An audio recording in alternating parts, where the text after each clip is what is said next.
Celebrate Kentucky, yes. Turn that on. View. There are no comments. So. Are we live? No. And we're live. We are? I think we're live, yeah. Were we live the entire time? We might have been live. Sorry, I got sidetracked. Yeah. Oh, no. We're live. Sorry about that, everyone. At least we weren't like making out feverishly. That'd been awesome. That's what we do. The kids are in bed. Feverishly. And we have the fever. That's why you don't say feverishly anymore without meaning one thing. Oh, God. Hello, we're live. Sorry. It is great to see everyone today. We really look forward to our Tuesdays at 9 Eastern Time with you all. And this was a very busy last week, going into a very busy second week. But last week, our Places to Love premiered. Season 6 debuted. Did you see it? We went to Belfast, Northern Ireland. And if you did, what did you love about it? This was me with Maureen McKinney from the Titanic Museum. Actually, she's from the Titanic Society, the Belfast Titanic Society. Yeah, the Titanic Belfast Society. Lovely woman. And when I read the comments in Facebook, oh boy, people, that was their favorite segment. And was it your favorite segment? It really just resonated. And it's just fascinating to me how this ship just never leaves our psyche, right? It never leaves us. Everyone's fascinated. In fact, my own children, when they turned about, what was it, second grade or third grade, they started talking about the Titanic. They talked about it in school, and you're like, oh my gosh, so many major tragedies have happened, even here in New York City, and still, it's something that just pulls at our heartstrings. And yeah. I could not. I was like a lot of you. I really didn't ever think about where the Titanic was built. We just spent so much time understanding when and where it sank, and all the lives lost when it did, and just just a disruption of all of what everyone thought was going to happen to that. It was just catastrophic. But I found it just really an amazing perspective to have, that this was a place where it was built. And something that we talked about in the show with Maureen was what a sense of shame it was for the people, because they built it, and to see it sink, it cast this sort of dark shadow on them. And like they like to say, the Irish built it, the English sank it. So sorry, but it's true. They had nothing to do with the fact that it sunk, and yet they still felt it for decades. And like she said, her grandfather never really wanted to talk about it. I'm sorry, I don't know if I introduced her. That's Maureen McKinney. Her grandfather was a joiner on the Titanic, and she has his tools, and she's showing what he might have absolutely done with that ship right there. That is the SS Nomadic. And What's really amazing about the boat that I'm on there is it's the only surviving boat of the famous White Star Line. And the White Star Line was the company that ordered the Titanic, and their offices are still in New York City. It's interesting, New York City has such a connection to the Titanic. I believe we have our own Titanic museum here down in South Street Seaport, but you can go to where the White Star offices still are today. I believe there's even a sign above. I think there's like a subway entrance there now, but Pier 36 was where the ship was going to arrive, and it never did. And just that just wave of disbelief. And so it just, I think it's just, again, I'm just sort of rehashing that scene because it just plays again and again, and it's just so powerful. So I know in reading your Facebook comments that for those of you who saw the Belfast episode, that's the one that really stood out to you. And so I think, and rightly so. But it's such a great area, and Belfast is. Someone was asking me, well, why did you go to Belfast? Well, one, I've never been, and Ireland is just one of these islands that, once you go, you just want to say, well, what else is there? What else is there? And I know you all feel that same way. Like, what else can I do in Ireland? Because it's such a wonderful place. There I go. I can't say Ireland without going into an Irish accent. I can't say Ireland. I can't say that. I can't say that in like a standard American dialect. I have to go Ireland. Ireland. That wasn't that bad. But has anyone been to Belfast? You seen the comments? So I have to say, we pay our Facebook bill on time every week, and they still are not working with us. I don't know what's going on. What happens is it creates 2 different posts, one of which I can see that has no comments or very few, and then one that has amazing comments. Everyone's there. Yep. Jeff's there. David's there. Debbie is there. Alan Scott visited Belfast 9 years ago, including the Titanic. He was on the Nomadic as well, and so I can't flash the comments up on the screen like we used to, which is a huge bummer. Kevin is like ground control to Major Tom. He likes to have a lot of moving parts. He likes to give you a really great experience. So he has a lot of things that whenever you watch a Facebook Live, no one has this stuff. So I feel like you're setting yourself up. I like to have a lot of moving parts, some of which that work. Yeah. That's the story of my life right there. Just like having the questions go up on the screen, like that's a very nice touch. I think you're getting a little too highfalutin for Facebook Live. Maybe they're a little threatened. Well, actually, I wanted to say, because I think our friends at Facebook wouldn't be too thrilled if we were using their platform to promote YouTube, but this is also broadcast on YouTube. My parents that's what's shutting us down. Watch us on YouTube, and they watch us on YouTube because they can watch on their TV. Stephanie Cobb is here. Regina. And the YouTube comments work, by the way. Anyone on YouTube, you want to make little comments, I see those instantly. It's the Facebook ones that don't. Just saying. David Dean is in the house. Oh, and by the way, it's YouTube is Real Samantha Brown, one big word. Real Samantha Brown. I'm real. I'm real. And someone actually asked, is this your real channel? David Dean said, "Oh, good. Can we talk about them and they'll never know?" Do you mean, David, when we didn't realize we were live? Sure, I can't wait to see that. Talk about your parents. Yeah. That's fine. But yeah, I think so. When I went to Belfast, I had never been.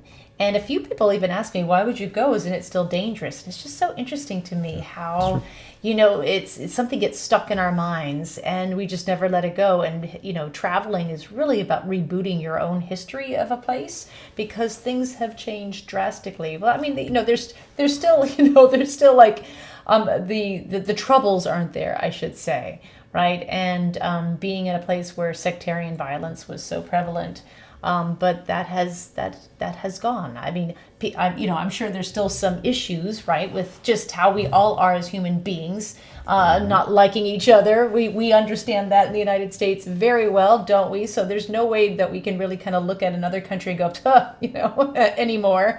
So no, I don't. I was never felt fearful. I never. In fact, it was just the opposite.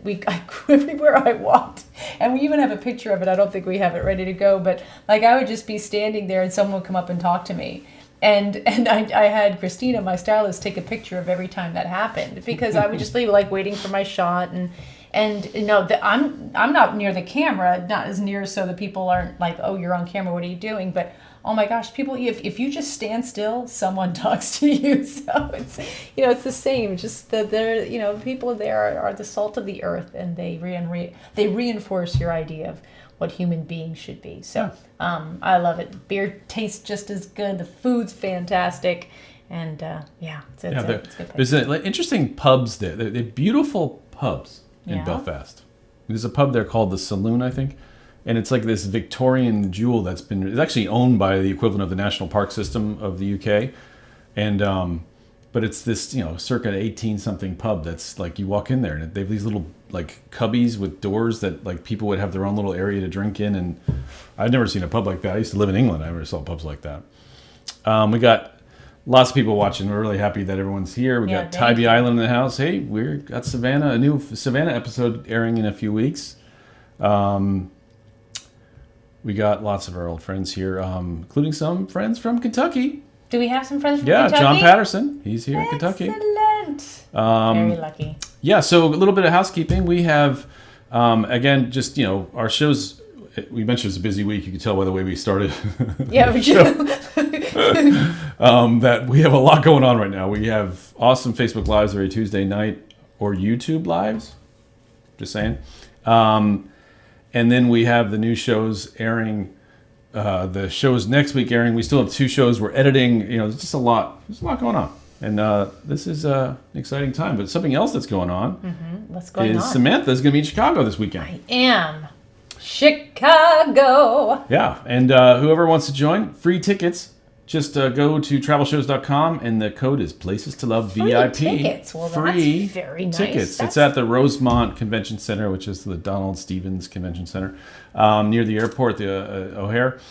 And it's been years since we've been in Chicago. It has, and it was actually my very first speaking engagement in Chicago. So it's a place that is a little close to my heart because of that. I actually love going there. Even they were standing in we stay in like convention hotels, and they're a little beige in the room, but I love it, and I love getting to see a lot of my old friends.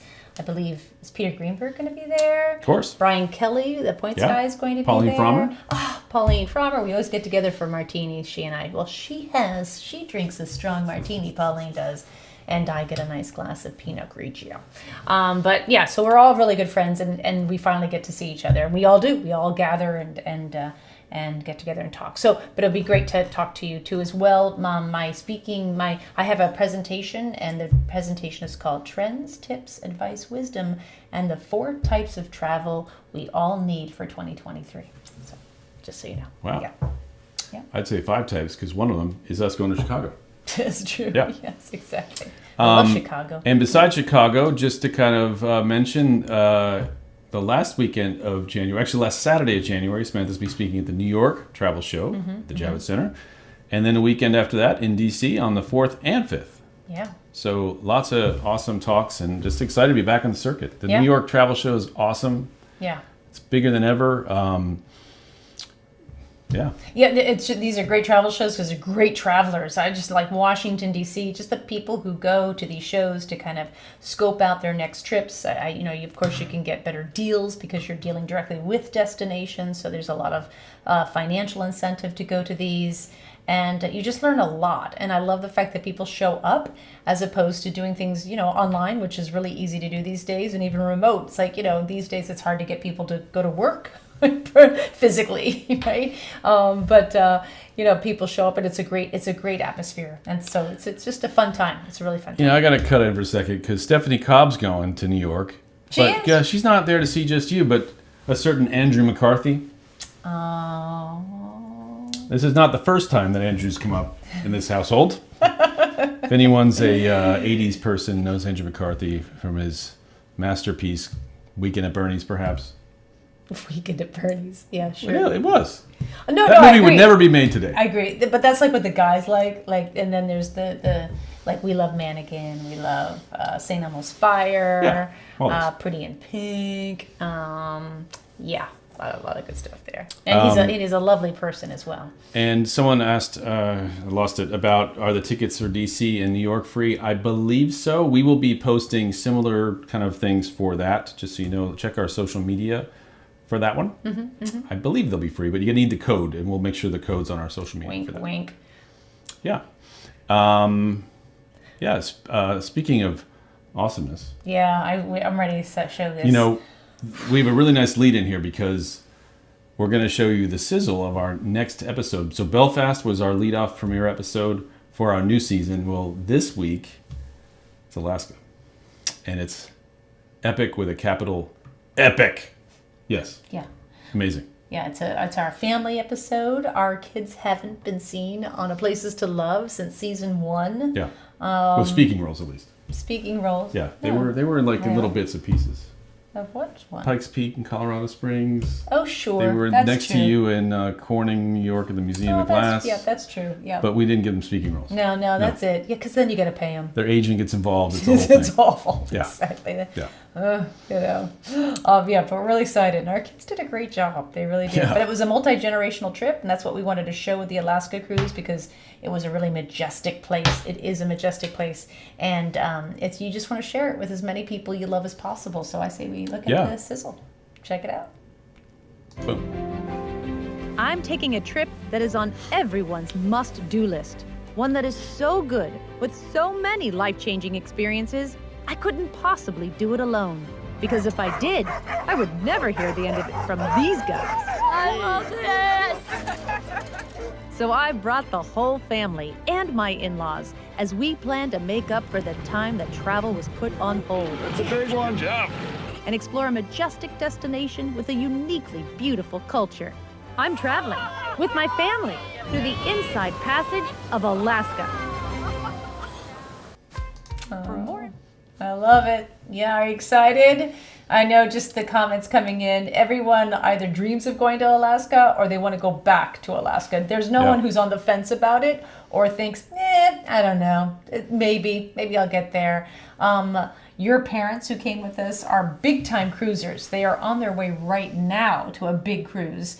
They cruise every single year. You know, of course, the pandemic, big break there. But they had never been on a cruise to Alaska. Yeah. So even they were like, oh my gosh, absolutely. So, you know, free childcare, which we love. We love free childcare. Yeah. And we really did pawn our kids off on them. Like, they didn't even stay in our room. They stayed with their grandparents in an adjoining room. But it's a great episode and really gives people an idea of what that experience is like, but certainly doesn't give anything away in terms of like, well, okay, now we don't need to do it now. Now we know what it's like. It's just, it covers, what you can do quite logistically, but then the emotion behind it, which I always think is the most important part to show, is the emotional value of being with your family and your friends and perhaps your spouse. Exactly. Yes, quite a view there. That was our balcony. Yeah. From our room. That's what I love, those things when like you just kind of wake up and you're like, where are we today? Oh, by a glacier. Yeah. Well, I mean, we knew where we were. That was National Glacier Park, which I didn't realize. For those of you who are thinking about a cruise, you spend like 9 hours in there and it's wonderful. The whole day you just kind of go up and then you come back, and they really take their time. And time is so precious, and just being able to savor these moments as opposed to rush through, get your pictures, and now you got to leave. So that's something I wasn't expecting, that we would have the benefit of time. Yeah, and speaking of cruising, we are going to be cruising with Holland America, who did that cruise with us in Alaska, and they know what they're doing. I feel like we did the cruise with them. You know, yeah, they know what they're doing. They know what they're doing. We let them. You know, I only drove this ship for like a couple hours. It's true. Yeah. But besides those couple hours, they were in charge. Yeah, exactly. But yeah, they did a great job, and we were really excited that this summer we're going to be cruising in Holland America. And I'm going to switch back one more time because we're not working. No. We're not filming. No. We're just hanging out. You're going to see a different Samantha. Yeah, you are. Yeah. It's going to be fun. I'm going to be fun, Samantha. When I work, I'm serious. You're getting up at 4 a.m, hair and makeup and stuff. That's not a blast to do that. No. Yeah. But I mean, I love it. I love what I get to do. But now I get to, like, you know, drink. Like, even now I'm just having a nice glass of tea. For now. For now. But yeah, it's a lot of fun. And like I said, you know, these are really special trips. We're going to be going to Norway. But what I love about doing these hosted trips is that someone's just taking over, so I can just enjoy. And I do have a really wonderful time with the passengers. Basically, I do 2 presentations on board, and then there's like a few cocktail hours, and then I'm just out with my family. I'm not like cordoned off or in a private sector or whatever. Oh, that would be nice though. Can you ask them about that? Is there I'll be private? driving, so okay, exactly. Yeah. But so it's a wonderful time. It really is, and I'm excited to go. I've never been to Norway. I've never been to Norway. I've never been to Norway. I'm glad we're going back to Amsterdam because we'll be flying in and out of there, which is just Makes a phenomenal city. Huge airport. Yeah. Just direct flights to the U.S. Yeah. I was finally in Amsterdam just a few months ago, and I asked finally, I'm like, how do you pronounce your airport? I have like 5 different versions. When I watch and I listen to like travel podcasts, no one pronounces it the same way. And she told me Schiphol. There you go. Some people call it Schiphol, some people call it Schiphol, some call it Ship. I always thought sheeple. Well, she says you do this the small duck. Oh. Schiphol. Hey, we got a few comments. I gotta say it. Hey, all right. Oops. Oh man. What? They disappeared? Man. Wait, what's happening? Oh man, it's just one of those nights, I guess. Aw, come on. It's okay. That's a bummer. All right, let's see if we can fix that. Social title. One more try. Our friend Barbara. Yes. Switched over to from Facebook to YouTube because so she could leave awesome comments. Thanks. I love Thanks, it, Barbara. Thank you. And that doesn't work great. Okay. All right. So we are talking Louisville, right? Oh my gosh, yeah. Louisville. I had never been, so the episode that you're about to see was the first time I've ever been to that city. Unbelievable. It took me this long. I fell in love with Louisville a long time ago, even in my college years, because I went to school for acting, for musical theater, that sort of thing. And Louisville is famous for having one of the best regional theaters in the United States, the Actors Theater of Louisville. And every year they do this great thing called the 10-Minute Play Festival. And I always wanted to go. Even in college, I just wanted to get down there, and I never did. And my path went a different way, and I became a host. And then I finally get to go. And when I went to Louisville, I walked by the theater and took my picture by it. So I was really excited. It wasn't open. Nothing was running. So there wasn't any repertoire theater going on. But so anyway, so that was my history of Louisville and really wanting to go. And this guy has a very different, more travel appropriate reason. Bourbon. Bourbon. Yeah. I've done that trip 4 times now. 4 times. Oh my God. And I'm going back this year. I don't know if you know that. Our marriage is fine. No, I mean I've been to 4 times. It's like well, in 20 years I've been there 4 times. I don't even think I've been to like Lower Manhattan 4 times. 4 times. It's like, Jesus. Okay. And it's awesome. I was joking with my friends at Louisville Tourism that if you could buy a stock in a destination, I would buy stock in Louisville, because everyone talks about Napa Valley being like this experience in Sonoma County, this wine experience where you could visit vineyards all day and try different wines and just all of the kind of infrastructure for that. Well, 20 years ago, honestly, there wasn't any of that in Louisville, at least. You had to go, back then there weren't any distilleries in Louisville. You had to go out. It's only an hour away, and they're all kind of near each other, but you had to go away. And all of those distilleries have just gotten bigger and better. But now there's, I think, 9 or 10 distilleries in Louisville, so you can actually bounce around and do all that kind of stuff there. It's a great American. It's the official American spirit, and it's a lot of history there. Well, we're going to learn a bit of that, and I'd say that. I got some really nice my fancy bourbons. A little less conversation, a little more action. And our friend Freddie was quoted once, Freddie Johnson, who's our tour guide at Buffalo Trace we're going to meet. He said that, people get fancy collectible bottles of bourbon and they hoard them, they don't drink them. And that's wrong. Drink them with the people you care about. Don't save them. So I'm going to drink with people I care about. Oh, yeah, tonight. What are we breaking open? We are going to have good stuff. This is a 22-year-old Ooh. Willet. Whoa. Most bourbons age 4 or 6 years. This is 22 years. Yeah. My gosh, we're the same age. Kevin loves his bourbon. He's always loved bourbon for as long as we've been together and dating. And I remember I used to always love his bourbon kisses. So I started to like bourbon because, maybe this is too much information, but it was the nice kisses. I loved them. It's also 130 proof. So there's water in there. I put water in there. Okay, and these nice ice. Oh, you make your own ice. Yeah, Kevin makes his own ice. Yeah, it's nice and clear. Yeah. Wow, thank you. Cheers. Oh, wow. Smooth. Oh, beautiful. Yeah, chew that. Oh, I married well, guys. All right, That's let's nice. start. All right. Thanks, Freddie. Thanks for Louisville, that. Kentucky. I got started here. All right. Now, let's Anytime now. get the party started.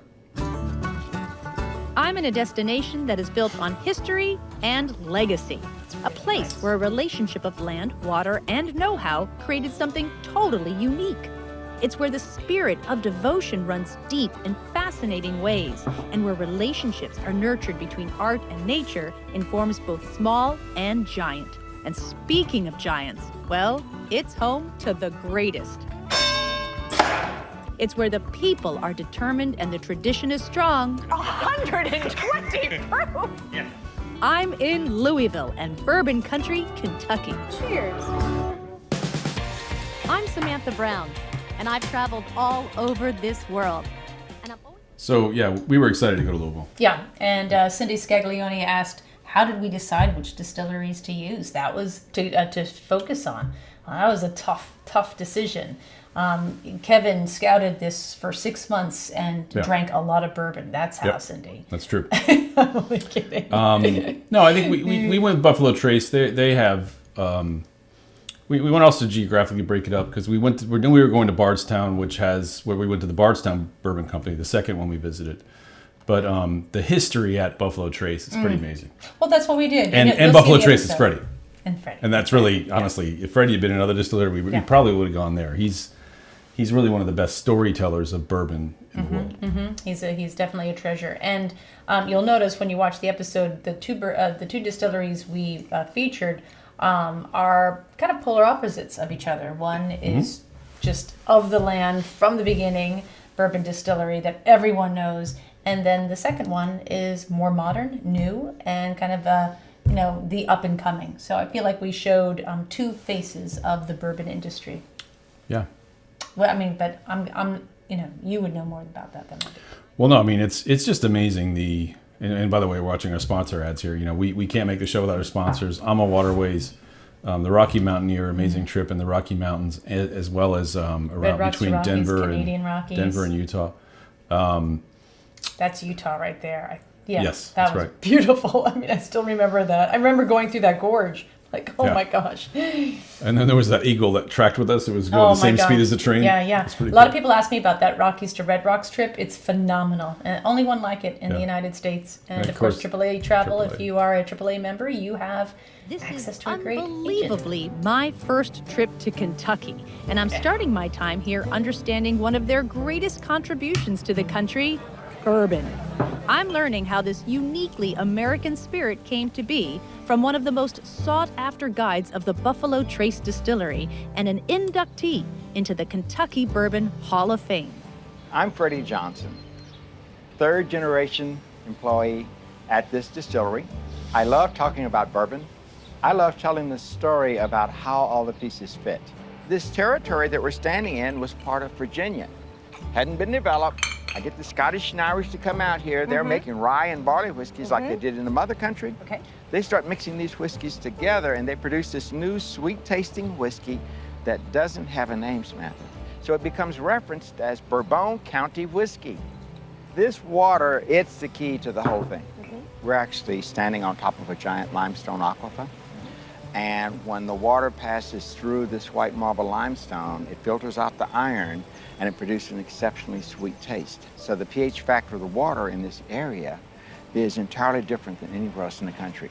And when you put your unique yeast strain in there with it in the making of the mash, it creates a special taste profile to your product. So we're literally standing where this distillery began, where the earliest settlers came. They made bourbon. They made whiskey that turned into a bourbon. Yes. And it hasn't changed for 200 years. Buffalo Trace sits on over 400 acres of land and is home to 4 centuries of architecture, all still up and running. This rick house, built in 1884, is aging 24,000 barrels. And the barrel aging process is where the story of bourbon turns into a romance. And how old is this rick house? I feel like it's like 100 years old. It's far more than that. Some of the timbers we're standing on go back to 1797. It was rebuilt in the early 1800s. Wow. These thick walls will age bourbon entirely different than a wooden warehouse or one that's made out of metal. And the sun, all of those are components. I got to stop it here. There's so many things I want to say. Yeah. This was a very hard scene to edit because everything he said was fascinating and we just have to cut for time. So kudos to David Dean, who is on right now. He did a brilliant job with this episode. The reason why I wanted to go to this particular rick house, the warehouses they store bourbon barrels in, they call rick houses, is that, 10, 20 years ago, this rick house that's 200 years old got hit by a tornado. That's right. And it ripped the roof off. And I think some of the barrels were lost, but a lot of them, because the barrels are round, the wind couldn't get under them and pull them up. So as they figured out how to rebuild this building, those barrels sat there, exposed to wind and rain and sun. And once they finally pulled the barrels out and tasted them, it was an amazing whiskey that they bottled with a separate bottling. And those things go for like $5,000 or $6,000 or more $1,000 a bottle. Wow. I had a sip of it. A friend of mine bought 6 of them before they became known what they were. But I mean, there's just so many of these kind of stories of, that weather. I mean, it is that terroir, and it's not the land, it's everything. It's the atmosphere, the climate, the storm, how much sun they got that year, how much rain they got that year. That rickhouse just allows all of nature and that atmosphere to come in and infuse those barrels with a taste that is uniquely a part of that place. That's what makes it so special. And where those barrels sit in that rickhouse matters greatly. I think he's going to say that next. Sorry. Yeah. Breeze, the air is constantly moving in and around these barrels, and it enhances the aging profile. What else is happening in this rick house? I mean, it's a very, like you said, it's almost primitive. It's just brick, mortar, wood. Obviously, we live in an age where we could make more high-tech storage facilities. I said, no. You don't, no, Samantha. You don't want to mess with Mother Nature or Father Time. Okay. It's dependent upon which side of the building the barrel sits on and which level it sits on. So on the lower levels, the barometric pressure moves the whiskey in and out of the wood, like the weather changes. The upper level, so as I come up in the warehouse, it's more of an influence of the temperature fluctuations. Most people have the image of a bunch of old whiskey guys. They always had guns and dogs and funny looking hats on their head. It was the wrong image. They were structural engineers. They were chemists. They were biochemists. They were arborists. They understood the rotation of the earth, the densities of different types of materials, and that's the start of bourbon as we know it today in Kentucky. Fortunes were made with the distillation of bourbon, and one man, Isaac Wolf Bernheim, loved this area so much that when he struck it rich by developing the famous I.W. Harper bourbon, he donated 16,000 acres of land to the people of Kentucky. The forest that Bourbon built is now named after him, and it's home to one of the most unusual outdoor art galleries anywhere.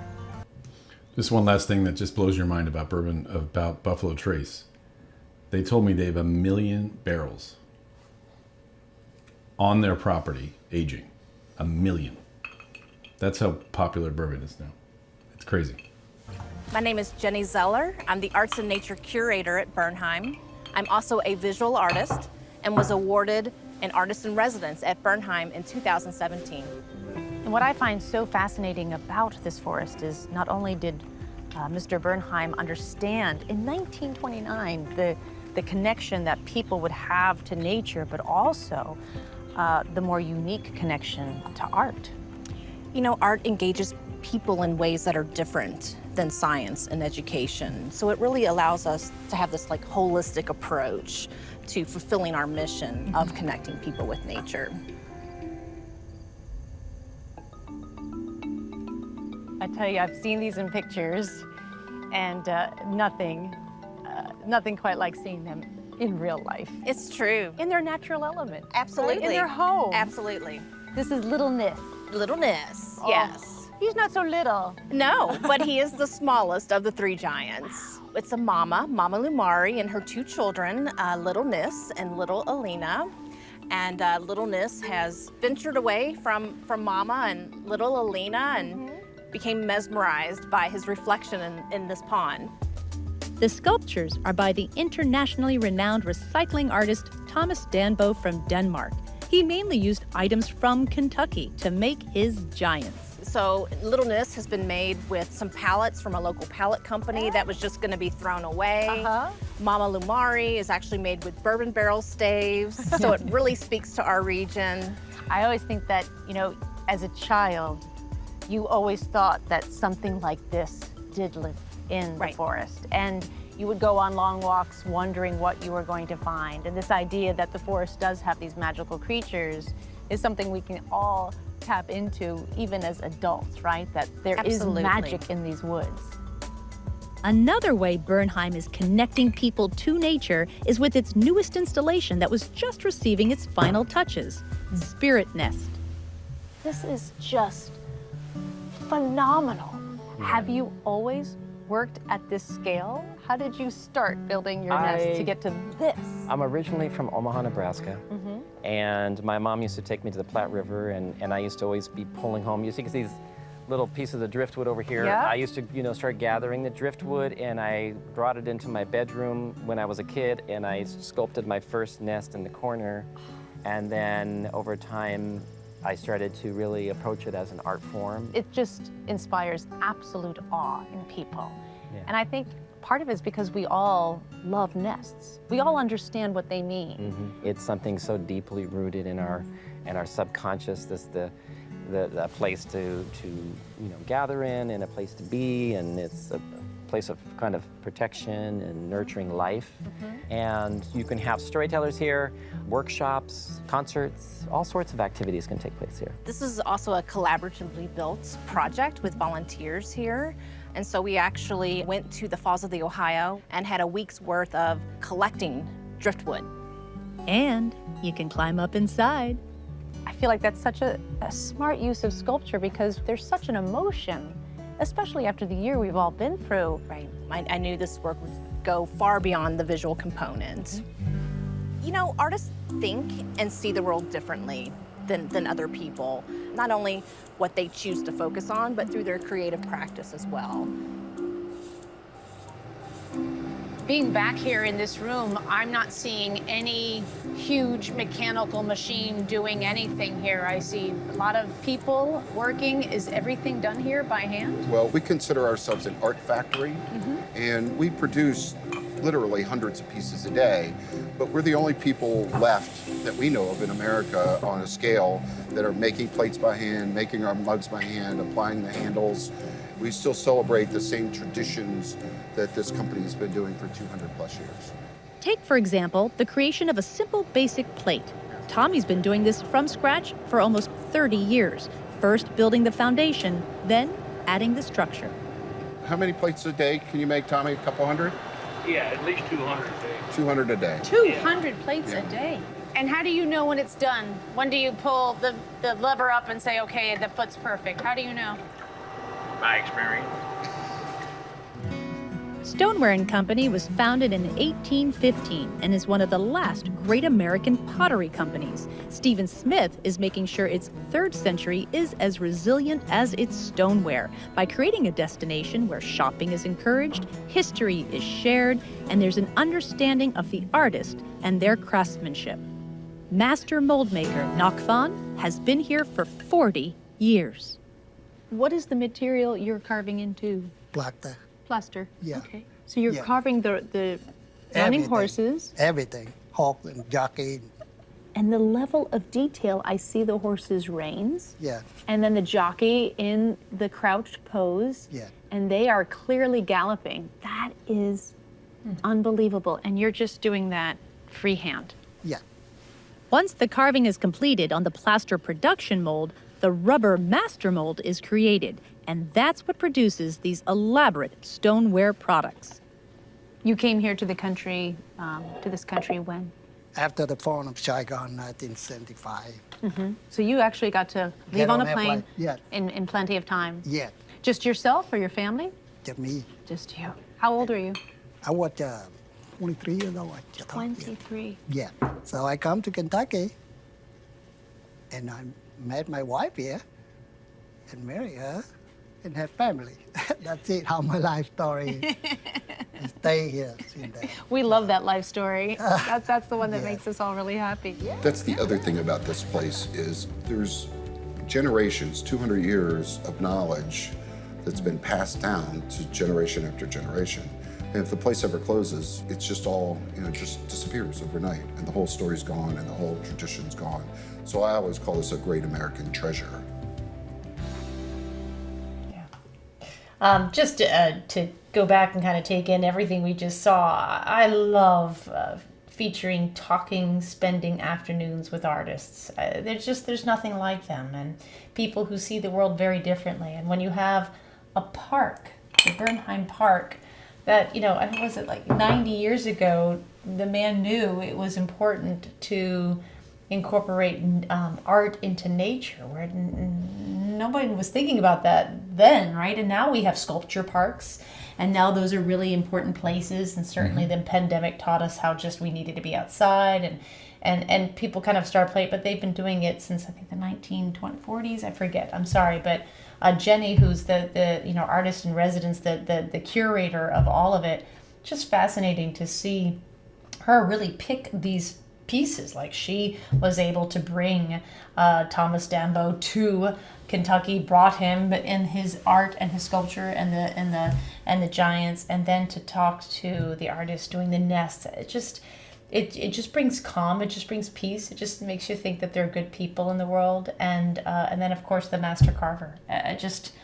Oh my gosh, these are really important people in our community, in our lives, and they do wonderful things. And without them, we would not have the society, the communities that we have. So it was amazing that we got those three amazing artists, 1, 2, 3, in one episode. Just blew my mind. Just the beauty, because usually we'll feature one artist, and we knew there's just so much creativity here.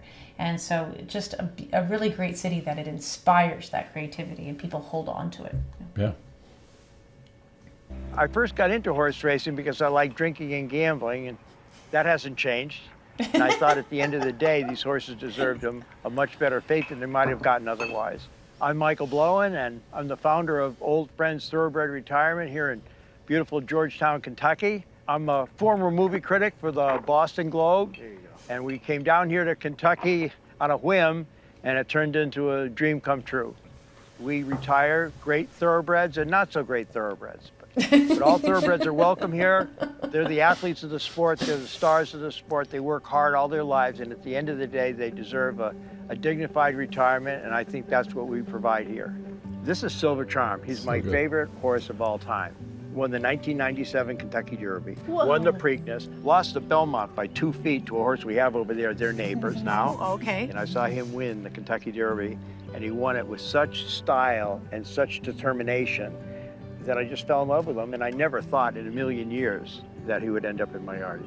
So how many horses do you have here? At this farm, we have 136. Do you know everything about every horse? All 126? No, but I know a lot about them. Okay. I can't remember my name half the time, but I can remember a lot of these horses' accomplishments. Most of these horses are here because their owners wanted a safe and comfortable environment for their animals' senior years, and nobody rides them. Now, Old Friends makes most of its living as a tourist destination, where racing fans can see their favorite racehorse rock stars up close. Take, for example, the oldest resident on the property, Alphabet Soup. In human years, he's 98. In 1996, he shocked the world when he won the Breeders' Cup Classic and beat Cigar, who at the time, Cigar was considered unbeatable. He's 2-time Horse of the Year. And you beat them all, didn't you, buddy? Whoa. And this is his pal, Gorgeous George. Wait, who are you? I get the George. I'm not sure about the gorgeous part.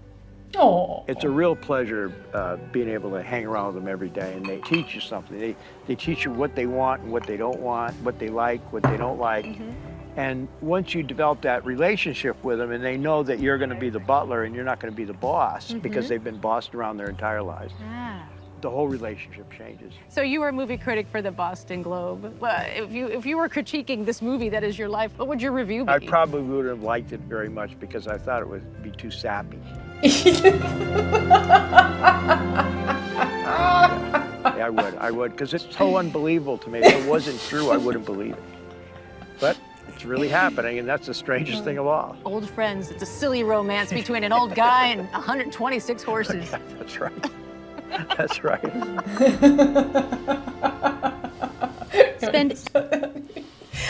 First of all, kudos to David. David just brings, whenever I have a scene and I'm like, you know what, David, it just needs your magic touch. Just go for it. And David will bring out the heart of a scene at a different level. And when he showed me that, oh my God, I cried because it was perfect. It was just, it wasn't, and we're not making fun of him at all. That's, something we never, or the horses. It was beautiful because it really does culminate to this. It's so beautiful what Michael does. Yeah. I mean, think about what that man does. And he's from Boston. It's wicked awesome. But a funny story about Michael, when we were shooting the scene, we were trying to get B-roll of him, like you see, just with him and the horses. So I'm kind of off to the side, and now Brian's getting B-roll of Michael just with the horses. And they had to keep telling him, he kept talking to the horses. And they had to keep saying, Michael, if you could just not talk to them. Because when someone's talking, we can't use that as B-roll because as a viewer, you're like, well, what are they saying? You know, it just doesn't look right. You really can't be saying anything if it's just a B-roll shot. And so he'd go, oh, yeah, okay. And then he would call over another horse, and then he would be like, oh, you little cutie, do you want a carrot? Oh, what do you do? Oh, you do. And he would just, Michael, could you just not, oh, yeah. And then he would have conversations with every single horse, and he is just an absolute gem. And I think his hand is in this permanent position because he always has carrots. And he's always feeding them little nubby carrots, and good ones too. He gets them the cute little nubby carrots. So yeah, the horses see him and they all come running, and he is in Kentucky. We found so many jewels of just people who just make the world a better place. When you think between Freddie and him, Michael, just exactly. two of the top characters we met in 60 episodes. Yeah. In the same episode. It's I mean, the way he started the story with me when I was scouting this episode was a lot more like, we used to quit off work and go drink. When I was a young newsman. Oh, you could just tell. You could totally tell. He's the old timers, got to like me and took me to the track with them, and I'd never been to the track. And by the time he was in, and that started his love for horses was going to the track instead of working. But then he was one of the people who started asking you the question: what happens when these horses can no longer race? And as a journalist, he found out, and he did not like the answer. And so he was a part of the change that happened with these horses. And now most horse owners, I guess reputable ones, who race their horses, there is this pot of money set aside for their retirement. And so he was instrumental in finding out and asking the questions that no one asked and no one wanted to tell. So he loves those horses. Yeah. And anytime at all in Louisville, and it's obvious you're in a sports town. And it happens to be the hometown of another legendary champion. I'm gonna show you how great I am. I'm so mean, I make medicine sick. That's right. Muhammad Ali was born and raised here as Cassius Clay, and a man with a legacy that big needs a building this big to contain it. I'm at the Muhammad Ali Center, an expansive, interactive celebration of his larger-than-life career both in and out of the ring. The champ had an uncanny ability to attract people and to make friends all over the world. So we emphasize humanitarian endeavors, and we also emphasize the importance of being your best self. I'm Laura Douglas, interim president and CEO here at the Muhammad Ali Center. Could the Ali Center be anywhere else other than Louisville, Kentucky? Absolutely not. This is the place where it's supposed to be. This is the champ's home. When the center was built, of course, the champ was still alive, and he was very much involved in developing the mission of the center and developing a notion about how we would project ourselves to the world. The center doesn't shy away from some of the more controversial aspects of Ali's life. Yes, and I think it was those challenging times that offer up something very exciting, especially to the young visitors here at the center, because to see someone with that amount of courage, it encourages people. I did say the Ali Center was interactive, no more so than getting a quick lesson from the champ's daughter, Layla Ali, who's literally following in her dad's footsteps. Okay, try it with me. Jab, right hand, hook. 1, 2, 3. Ooh, that hurts. Try it again. 1, 2, 3. And you can test your skills in a 21st century version of shadow boxing.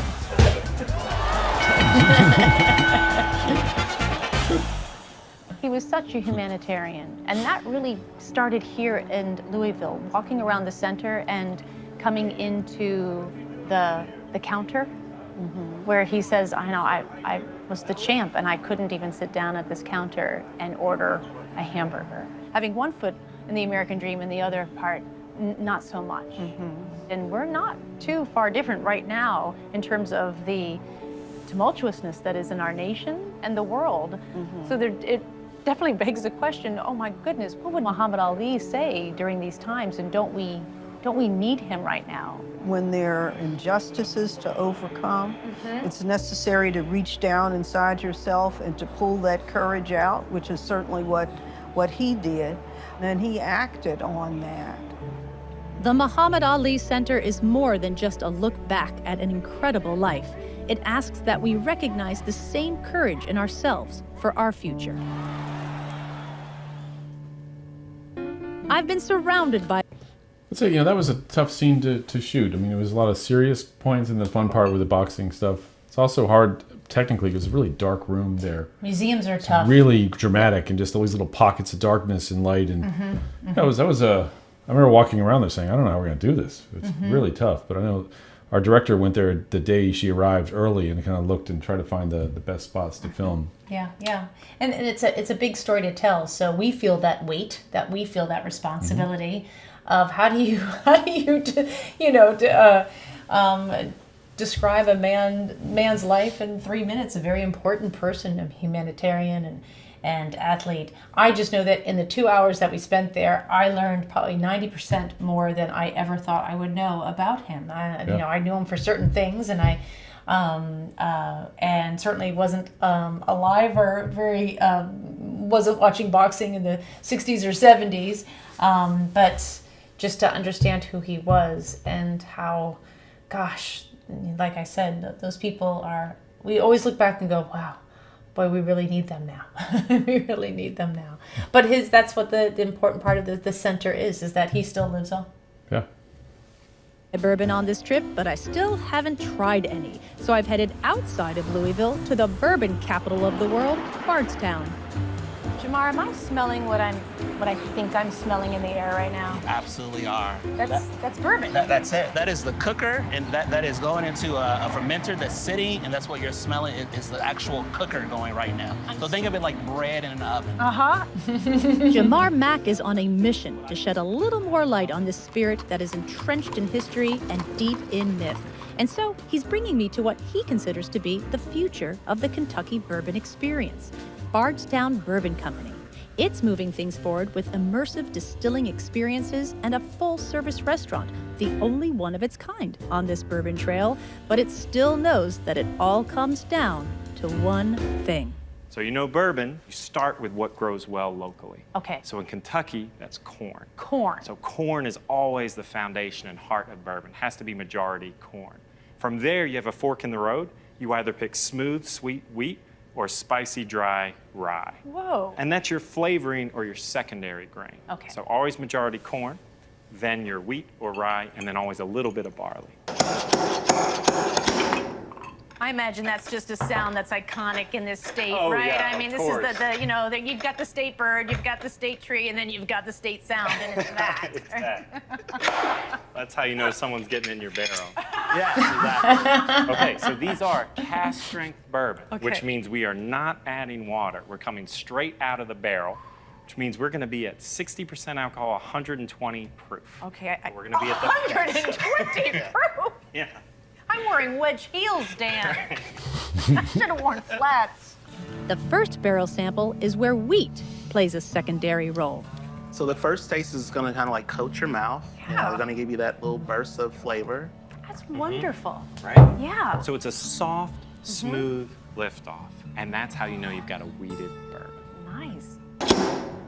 Next, we sample a bourbon with the primary corn grain being combined with rye as the secondary one. So this is when you're gonna get that stick, grip, sizzle, spice, dryness, almost like pop rocks on the back of your palate. That heat. That heat kind of built, Oh my gosh. Wow, it's like someone started a fire in my mouth. Yeah. It was just instantaneous. Tons of spice. So much more back end. Well, I haven't fallen over yet, so now we're trying a true rye. When I want to make a cocktail, I traditionally go with a more traditional rye because you're going to get more spice and complexity. So when you're adding bitters and mixers and things like that, you're going to get more flavor out of it. Cold winter night. Exactly, You're right? feeling a little under the weather. You have one of these, and all is good in the world. Great. I think you need to talk about Jamal right now. Jamar? Jamar. Sorry. Because I'll never forget the call I got from Kevin the night after, like you spent. Mm-hmm. He took you out and things just blossomed for Kevin. You found the person who kind of, not just kind of, but just really put us on the right track of meeting people that love and live for bourbon. So I had reached out to Jamar to have dinner with me the day I arrived. And randomly, we ended up across the street from this place. Randomly. I mean, this isn't downtown Louisville. This is like a little bit out of the way. And it was a nice place, nice dinner, nothing wrong with it. But towards the end, we had a few drinks, and he's like, "Why? So why did you come to this place?" I'm like, "Well, my friends at Louisville Tourism recommended it." I'm like, "Okay, that's cool." He goes, "Well, let me take you across the street to Bourbon's Bistro because you should check that out." I'm like, "Okay." We went there, and by the end of the thing, I'm like, "This is the scene. This is the end of the show. This is everything. This place." Kevin called me so excited. You were like, "And then there were these people, and then the person who made this bourbon was there." Yeah. Like this is the Bourbon's Bistro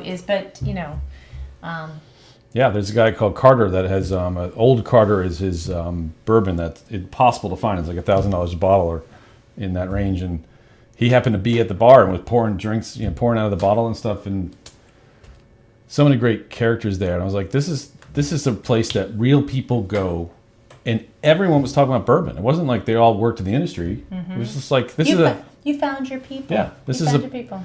People in Louisville drink bourbon.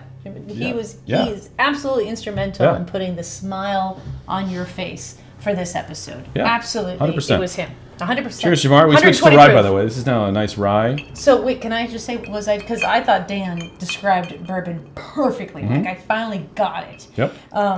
Was that a wheated?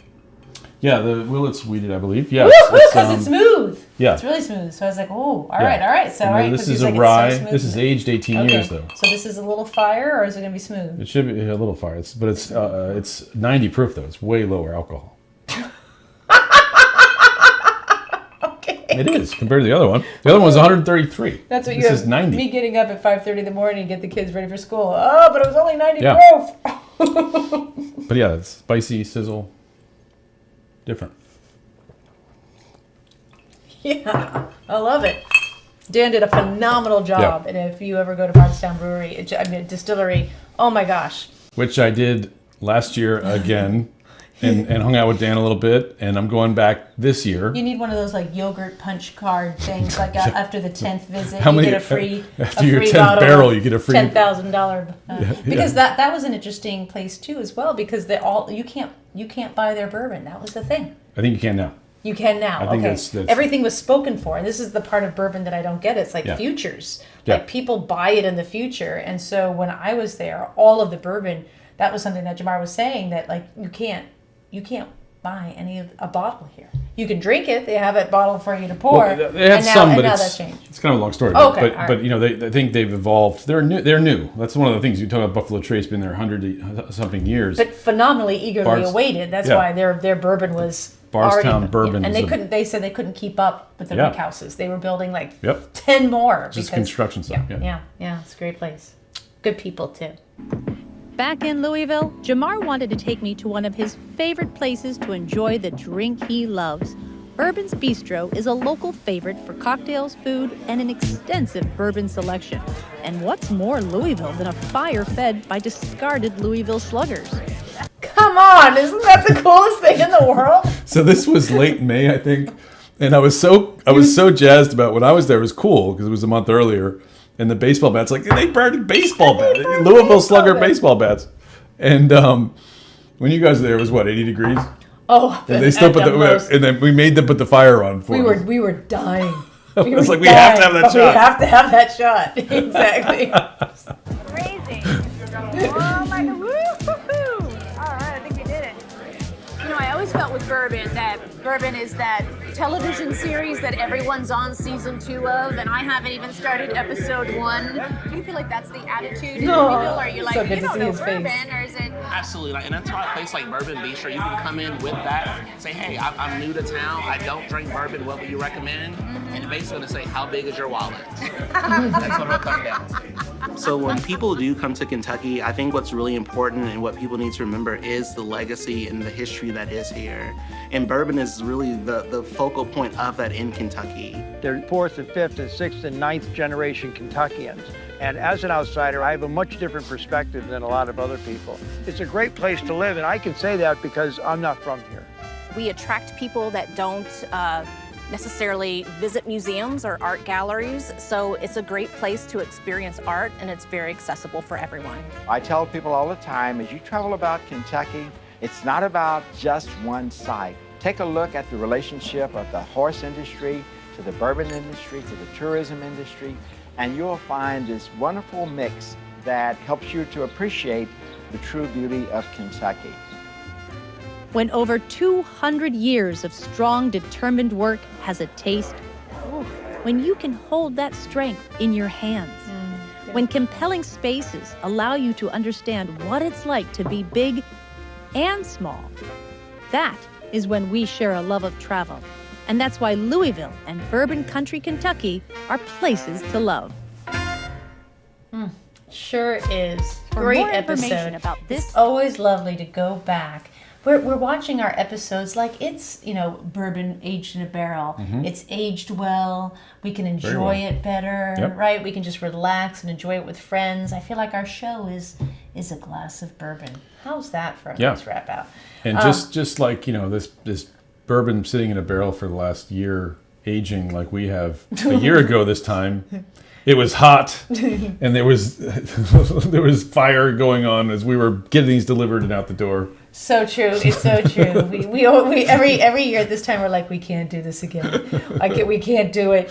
But it's because it is an effort to put it out. But what's nice is that as you watch the new season of Places to Love, and of course our Facebook Lives are about the past season, it's just great to get your comments. So please, keep following Facebook or Instagram, wherever you get your social media. YouTube. But also, but to check out, I want them to check out our new season. Oh, yes, sorry. Because it's one of these things that we can't believe it's out. Like, we work so hard, and we're so, like David, I'm sure, chime in, you're just staring at screens forever and answering emails and making sure this is going out. And then all of a sudden, people start talking about your episode, and you're like, oh, that's right. It's airing. It's out in the world now. It's and it's a great feeling. And so it's nice to come back to these episodes like old friends, finely aged, even doing better, tasting even better. That's right. Thanks, David. You're an amazing distiller of footage. Wow. There you go. He can have a lot of rye to him because sometimes he gets a little spicy with me. Yeah, I think so. And David definitely. Sometimes. We all get a little cranky. Yeah. Yeah. And we all and deservedly so. Oh. Yep. There's me. Yeah, exactly. Aw. All right. So what's next week? So next week we got. This was a great season of great American destinations. I'm really excited. So season 5 is a great season. We are in the beautiful Where are city we? I forget. of Colorado Springs. Nice. That's you at Pikes Peak. Yeah. Which is obviously really close to Colorado Springs. We're on the edge of it there. Mm-hmm, And we had a great time in Colorado Springs. We were lucky that one we could bring the kids. Well, I guess you're right. We did. They did have a cameo, Yep. a cute little cameo on there. And they got to see Pikes Peak, which is amazing. But we spent time. We actually had a conference. We tied the two together. We had a conference in Colorado Well, Springs. we never do just one thing. We can never just be on a vacation together. There always has Nope. to be something happening. But we had we had even more time than we would have for just a show, I guess you could say. Just a show. Just a show. Just a Just show. that 14-hour day thing. Yeah, that's right. A couple of questions. Jeff had asked about, I think we covered it quite a bit in the show, but it's bourbon sweet whiskey. I'd say it's all comparative. If you think about rye being spicy, then bourbon is sweeter than that. And then as we're saying that there's wheated bourbon, which is even sweeter than other kinds of bourbon. And Sweet, probably the most wheat, dry rye. Probably the one thing that's funny about the bourbon industry is that they don't tell you that. It's not usually obvious. It doesn't always say on the list. It's not, a few do. It'll say wheated bourbon, a few, but most don't. So you'd have to kind of dig around a little bit to find out or ask at the liquor store. But the probably the most famous wheated bourbon is Maker's Mark. Mm-hmm. And there's a lot of other ones too, but that's probably the and it's a really nice entry point because that's where I started drinking bourbon was Maker's. And I still get my Christmas gift from them every year. It's my favorite thing he gets. Yeah. He belongs to the, what do you belong to? I'm an ambassador. Club, and you're ambassador. Yeah. Did you pay to be a part of that? No. Yeah, so you can just be a part of this. Yep. And this is great advice to you guys. You can just like sign up. Hopefully it's the same to be an ambassador. You're part of their club.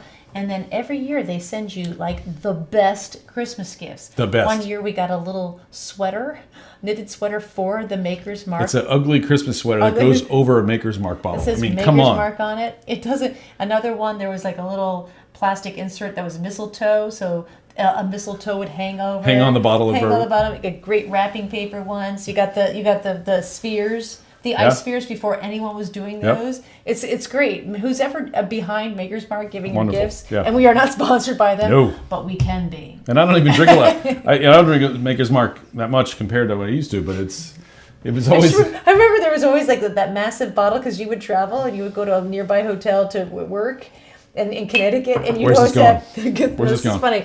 And he'd have this he had one of those massive bottles of Maker's Mark, and we'd be in the car, and he would take a turn, and you would just hear it go go go go go go boom, and the Maker's Mark would slide from side to side on the horrible. trunk. I know, but but you traveled, and so you brought your own booze. I have room wine. It's fine. There's nothing. There's nothing embarrassing about that. I went to the same hotel every week, and it was Yeah, but it's just like it's a place where you're not going to go down to the bar. I don't even think they had a bar, right? It's like vending machines, so you bring your own. Yeah, no, it's totally respectful. Anyway, let's change the subject.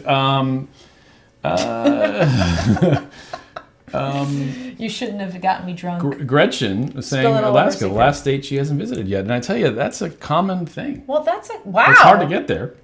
It's. And that's the 49th state, so you're slightly right. Yep, that's right. Alaska's the 49th state. All right, so you did Hawaii before you did, because that was always what was going to be the next state, and Hawaii made the 50th state. Well, you saved the best for last. Yeah, and then Jeff wants to know if I'm going to retire to New Zealand or Kentucky. New Zealand. I'm sure I can buy Kentucky whiskey in New Zealand. Yeah. Done. Yeah. The best of both worlds. Yes. Best of both worlds. And when we say retire, everything's just a fantasy, so I might as well go to the farthest place. That's true. Yeah. Actually, I know two different people that are in New Zealand right now. My aunt and uncle, and our friend Lee. Lee Abamonte's there. Yeah. Yeah, he's on a cruise. On a Holland America cruise, actually. Lee Abamonte's on a cruise? Yeah. Wow. Yeah. He's the most traveled man in the world, right? Something like that. And Karen Wilson, one of the few Facebook comments that got through. That's her hometown. Karen Wilson, Wycliffe. Thank you. You have a beautiful hometown. We thoroughly enjoyed it. Yeah. There are a few scenes that didn't make it, and one will be airing in our Makers episode this year. We'll leave that to you. You'll see it. You'll know it. Has a little bit of a tie to the bourbon industry. That's right. Big tie, actually. But so Kentucky shows up in our Makers episode of this season of Places Love Season 6. Which we're hopefully editing tomorrow. Yeah. David, I owe you notes. Oh, believe me. I know I've been missing in action. I'm sorry. All right. So we've been on, and this has been a great night. Thank you so much for joining us. Next week, Colorado Springs. Yep. Colorado, I know during the pandemic, beat out Florida as the #1 destination to go to, and it still holds strong. People love Colorado. See, rye, don't make me drink. Everyone loves Colorado. Beautiful. Colorado Springs is a wonderful place to travel to, and you will see why. And here's the hint. I know I got a lot of people commenting on my Holland America room tour and saying, oh, we love your great hotels, room tours. We miss those. There's a little nod to great hotels. I returned to a great hotel. That's fun. In that episode. Yeah. So, So we do a little fun thing there. But so we will see you next Tuesday. Thanks for tuning in. Please watch this week our Alaska episode. Again, PBS stations across the United States. Just check your local listings. Check your local PBS station. Every station's got a different schedule, so you got to kind of look up what's going on. But it starts airing. You got to work for it. Starts airing today in, I think, San Diego, and it kind of cascades out. Most people watch it the weekend. Yeah, watch it the weekend. Yeah, but we will see you next Tuesday.